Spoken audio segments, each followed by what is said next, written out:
नमस्कार दोस्तों, चमत्कारी उपाय चैनल में आपका एक बार फिर से स्वागत है। इस वीडियो को अंत तक देखें और चमत्कारी उपाय का पूरा लाभ उठाएं। और अगर ये वीडियो पसंद आए तो इसे लाइक, शेयर और सब्सक्राइब अवश्य करें। प्राचीन समय से ही सूर्य देव की पूजन और जल चढ़ाने का विधान चलता चला आ रहा है।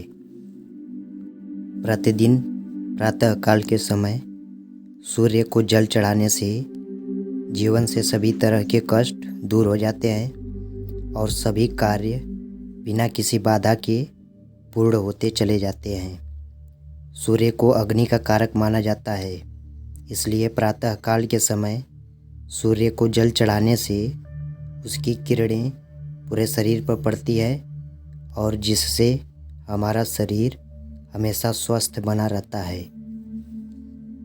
सूर्य को जल चढ़ाते समय तांबे के लोटे का प्रयोग करना चाहिए।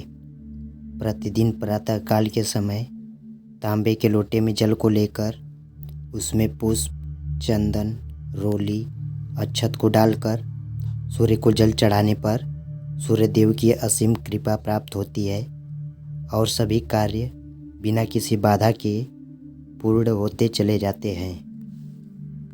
यदि आप नियमित रूप से प्रातः काल के समय सूर्य को जल चढ़ाते हैं तो शीघ्र ही माँ लक्ष्मी की कृपा प्राप्त होती है और आर्थिक तंगी जैसी समस्याओं से शीघ्र ही मुक्ति मिल जाती है।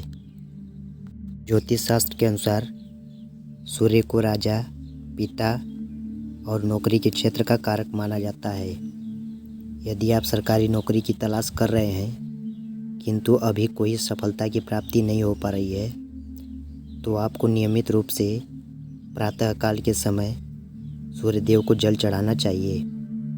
ऐसा करने से कुंडली में सूर्य बलवान होता है और शीघ्र ही सरकारी नौकरी के योग बनने लग जाते हैं। ज्योतिष शास्त्र के अनुसार सूर्य का संबंध पिता से माना जाता है। यदि पिता से तालमेल नहीं बैठ रहा है और पैतृक संपत्ति को लेकर विवाद हमेशा बना रहता है तो आपको इस प्रतिकूलता को अनुकूलता में बदलने के लिए सूर्य की पूजा करना चाहिए और साथ ही साथ नियमित रूप से सूर्य को जल चढ़ाना चाहिए। ऐसा करने से सूर्य की अनुकूलता प्राप्त होती है और सूर्य की अनुकूलता से पैतृक संपत्ति का सुख प्राप्त होता है। यदि सूर्य देव को नियमित रूप से जल चढ़ाने के साथ साथ आदित्य हृदय स्रोत का पाठ किया जाए तो इससे सूर्य देव अनुकूल बने रहते हैं और हृदय पर इसका बहुत अच्छा प्रभाव पड़ता है और हृदय रोग होने की आशंका कम हो जाता है।